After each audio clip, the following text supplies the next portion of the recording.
January 31st is almost here, and with it should come another balance patch for Marvel Snap, something that was lightly teased last time when Leader was only touched slightly, with the intention of touching it again in the near future. Today, I'm going to take a look at my top 5 contenders to be nerfed in Marvel Snap, and also my top 5 contenders to be buffed in Marvel Snap, to look at some of the ways that I think the metagame might benefit from being adjusted. If you do enjoy this type of content, do let me know. Make sure you subscribe to the channel by pressing the button down below. Leave a like if you enjoyed it, and possibly leave a comment down below letting me know what you think about these changes, and maybe if there are some other cards you think should take priority in being changed above these ones. Well, that said, let's step on in and take a look at the nerfs to start things off.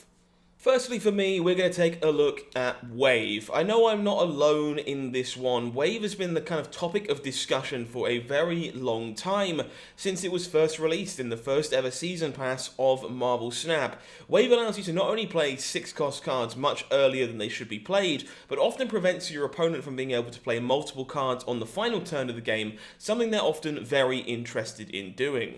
Personally, I think this effect is actually pretty great. I love the ability of having this utility tool that offers me counterplay into my opponent's plan, but also allows me to accelerate my own if that's something I'm interested in doing. My concern with Wave mostly comes from the interaction between Death and She-Hulk alongside it, and personally, I just think this interaction has kind of outstayed its welcome. The more we see Death being popularized by certain hot locations, or She-Hulk becoming more available in the hands of many more players, the more I think this interaction is likely going to become a concern. It also offers a large part of the reason why Leader is so powerful against decks that have this endgame, as it's the only way for other decks to be able to keep up with a similar endgame plan.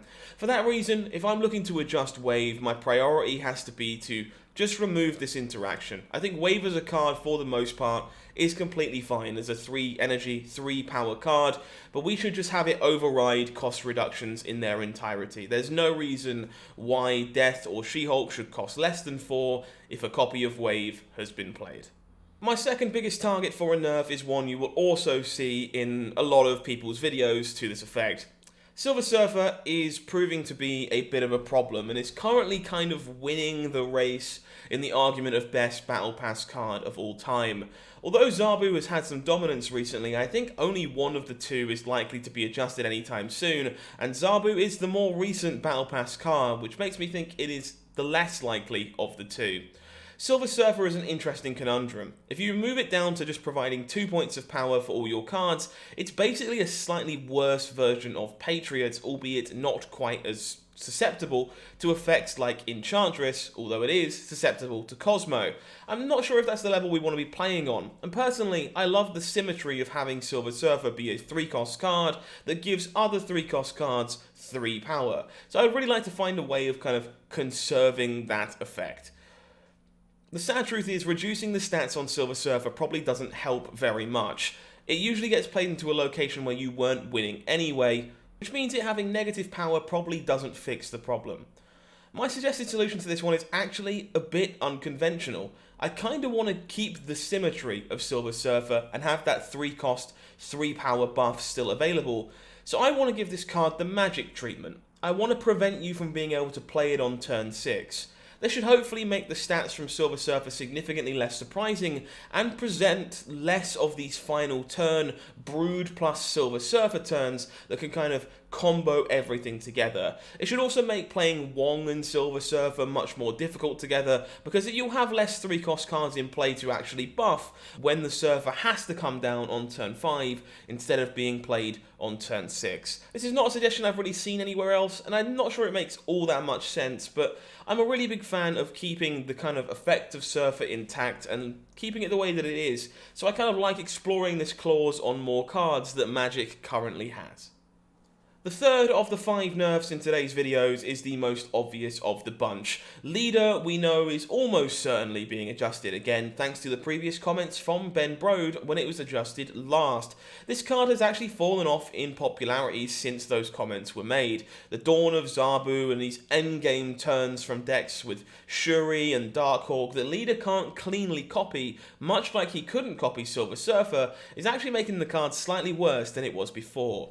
That being said, I'm not sure the card's power is necessarily the issue here. Leader provides very little counterplay in being able to play against it, and often just creates a very frustrating gameplay experience for many people in Marvel Snap, and I think that's largely the thing that we need to look to address. There are a lot of commonly suggested solutions for this card, most of which don't involve adjusting its power, something along the line of copying one location only, or perhaps not copying the buffs and honor reveals of the cards which are copied by your leader. For me, I think the solution I prefer in this case is copying just the one lane. I like the idea of being able to have leader secure a lane by itself as a 6-cost card. Should you keep that lane clear? Should you keep it mostly clear if your opponent hasn't been playing there very much on the final turn of the game? And I think it makes sense if you are making exact copies for the buffs to remain, so personally, that's the route I would go. I would like to see Leader become a card that only affects one location moving forward. If that's perhaps too much of a nerf for the card to see play, maybe we can consider making it a 5-cost card or increasing its power back to where it was previously to kind of mitigate that, but for me, I think this kind of prevents the frustrating gameplay experience in a way that Leader is providing right now, and provides more natural counterplay to this final endgame effect, without kind of losing the spirit of what Leader was all about. Nerf number 4 for me has to be Galactus. I was actually very against nerfing this card when it was a just previously. I guess I just hadn't seen it enough and hadn't seen the play patterns of Galactus enough, but truth be told, over time, the deck lists with the card have become more refined, and more people have got access to the card as well. And I think, while the effect might not be too powerful, it is certainly polarizing. It kind of fundamentally changes everything that Marvel Snap is about, and forces people to be able to play on one lane instead of 3, and this invalidates several strategies from the off.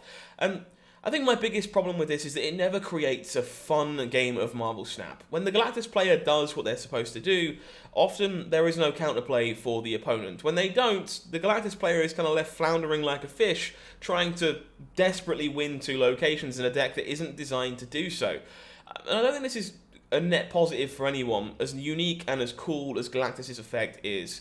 Funnily enough, I actually think the last nerf to Galactus was a small buff. I think it's pretty clear at this point the Galactus players do not want to have priority going into that final turn of the game, so that their threats cannot be Shang-Chi'd, or they can Shang-Chi the threats the opponent chooses to play on the one remaining location. This one is a really hard fix as a result. And my favourite solution to this has been to add another unconventional line of text. I think the lack of counterplay available to a card like Galactus mostly comes from the fact that you don't have priority going into that final turn due to how small the effect is. I think this could potentially be remedied by adding another line of text to the text box stating that when you have Galactus in play, you always have priority. We've seen this effect is implementable inside of the client thanks to Ghost Spider already existing, knowing that that's something we can definitely do inside of the client. And I think adding this line of text to Galactus will offer the ability to have effects like Shang-Chi be able to completely counter that entire game plan if you desperately need them to. This provides more decks with more counterplay to what's going on in general. I'm not sure this is the most elegant fix, but I think Galactus deserves to have the effect that it has. It's very unique and very fitting for the character, but we do need to keep our eyes on this frustrating play experience and make sure there are enough ways of interacting with what that deck is trying to do. The last of my picks for a nerf this time around is Shuri. I think this kind of gives us the best of both worlds of affecting as many decks as we possibly can that might be problematic with the smallest number of nerfs. Not only is Shuri becoming more available to more players as she drops into Series 4, myself included, I might add, I think the 4-cost combination here is a large part of the problem for Shuri. For a 4-cost card, we're not often looking to gain 17 points of power in stats, but that often is what Shuri is in decks that can play Red Skull on the turn following her, something that is far above rate and allows you to play a Taskmaster on turn 6 to double those stats and just win a game by only starting to play the game on turn number 4. And that's a play pattern that I really want to try and remove. I also think removing Shuri as an option from some of the Zabu decks might help keep that card in check to some extent as well, if we're trying not to nerf Zabu at the same time as Surfer, or perhaps if we're not nerfing Darkhawk because most players haven't had the ability to access that card just yet. I think Shuri provides us the best of both worlds, being able to lightly touch the Zabu decks in the process and also put a safety valve on these big Shuri Zero decks where she's providing a ridiculous amount of stats and no doubt more people will be able to play against very, very soon.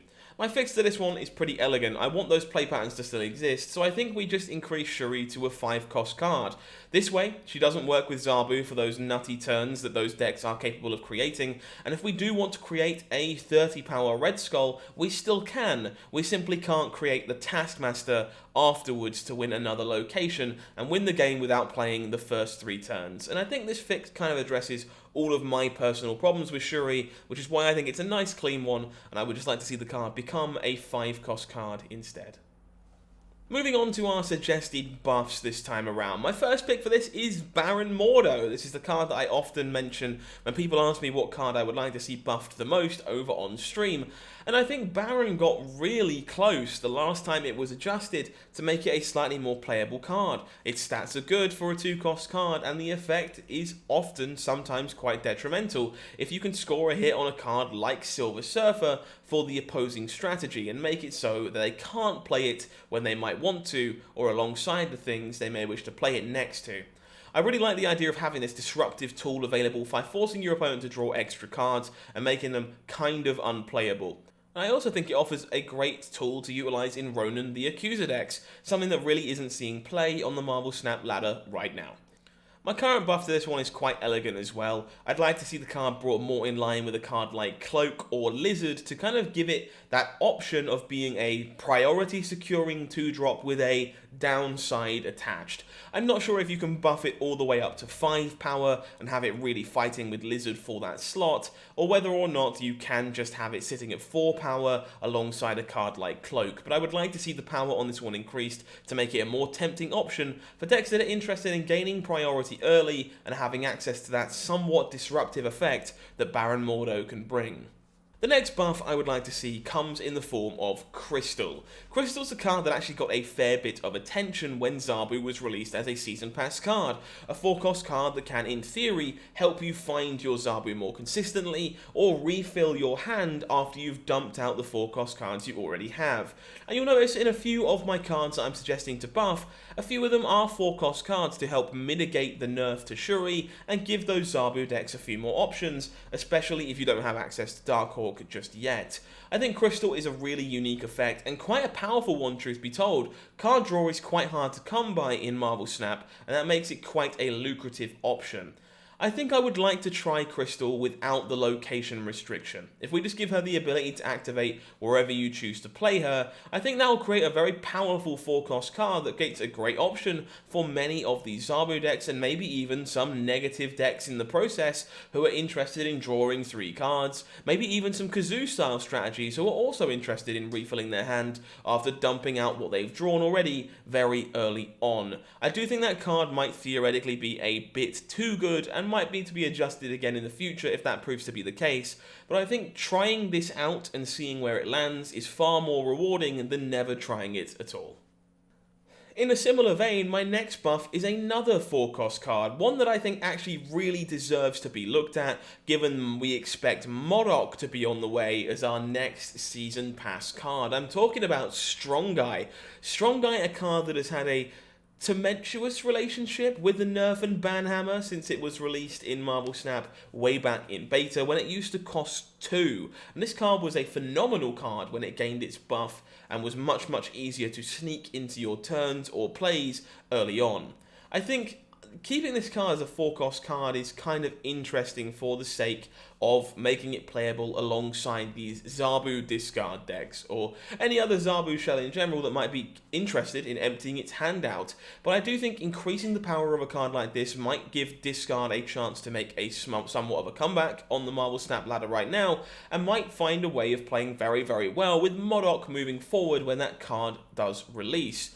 For that reason, my adjustment to this one is also fairly simplistic. I think adding an additional point of power to a card like Strong Guy might make it more of a defensible choice in many decks overall that maybe aren't super discard based and only have access to effects like Lady Sif and Ghost Rider, and might also provide a more in-line bonus when playing a card like Modok later down the line. I think this one will definitely reward you for building around it, and that's exactly what this card feels like it should be, a reward for getting your entire hand empty on the final turn of the game. And I think that's something that not only I'm eager to see make a comeback in Marvel Snap, but the next Season Pass would also be eager to see making a comeback over time. So I'm not sure if there's a better way of buffing this card. Maybe we just bring it down to being a 3-cost card and ignore those Zabu synergies entirely and just make it better in the discard shells all around. Maybe that's a much cleaner fix and a much cleaner way of buffing the card all around. I can definitely see both, but I kind of like the idea of giving the Zabu decks more variety of tools where possible as well, if that card is going to remain where it is. So I think Strong Guy is definitely a big target for a buff, in my opinion. Not 100% sure about how we want to go about it. Next up is quite a sweet one for me. I'd love to see a buff to Heimdall. Heimdall, a card that really has only seen play in the move archetype. A move deck has really not been overly successful for quite a long time in Marvel Snap at this point. Heimdall's seen some borderline play in some of these ramp strategies to give you a surprising way of stealing cubes from your opponent, and I think the card is one of the more unique and sweet effects that Marvel Snap has to offer, and it's such a shame for a card like that to not really see much play. I've seen the fix that I would like to see on Heimdall suggested many times, and it's kind of my de facto answer at this point where I would like to see it adjusted. It would require some coding to make this happen, and personally I think it's worth it for the gameplay experience that Heimdall would provide. I would just like this card to be able to move cards in either direction. I think this causes way more mind games in the final turn of the game, allows more counterplay for a vulture that's already been moved twice to still be moved a third time in a pinch. I think it would be much more exciting to have to consider that your opponent could shift their entire board in either direction than just shifting it the one way that Heimdall does currently. I think this would be a very exciting change to the card, and I wonder if maybe it's just not technologically possible in the current Marvel Snap client, but it's one that I really do want to see, and I will continue to champion for as long as I can. Last but not least, my fifth pick for a buff this time around is Sandman. I think this card gets all kinds of small, tiny bits of love. Every time a card like Zabu or Sarah are particularly popular as a great way of shutting down the final turns of those decks. However, it never really quite gets there. Sandman unfortunately is a very small amount of power on a 4-cost card, something that unfortunately is quite prohibitive in allowing it to succeed all around. If a 4-cost card is a low power card and it wants to see play, it often has to come with a bundle of stats on the following turn. An effect like Shuri, for example, does provide that with another card. Jubilee provides it by finding another card. Even effects like Jessica Jones are all about gaining additional stats the turn after they come down if we're playing them instead of some of the bigger options in slot. I think Sandman's effect is very powerful, and the card is a fantastic safety valve to allow Marvel Snap to be a game that it wants to be, and provide counterplay to these big, massive turn 6 finale style strategies, while only earning you a small amount of cubes when it does so. For that reason, I'd really like to see a Sandman buff to bring it more in line with a 4-cost card with a positive effect. I don't think 2 power is enough to change the card's play patterns fundamentally, but bringing the card up to something like 3 power might allow it to be a very proactive choice in ongoing decks, or decks that are just happy to play Black Panther and Arnim Zola on the final turns of the game, and have that Sandman providing relevant points to a lane that you're trying to win. I think Sandman is the key to kind of providing some balance in the metagame long term, and stopping these big turn 6 flurries we see so often in Marvel Snap these days, and adjusting the numbers on the card to make it more of a playable card sounds very interesting to me. What do you think about my suggested changes for Marvel Snap? Do you agree? Do you think other cards are maybe more problematic and deserve to be adjusted first? Let me know what you're thinking in the comment section down below, and I look forward to seeing exactly what arrives in Snap on January 31st. But until then, I have been HowlingMines. You've been amazing, and this has been Marvel Snap Zone. Take care of yourself. Have a good one.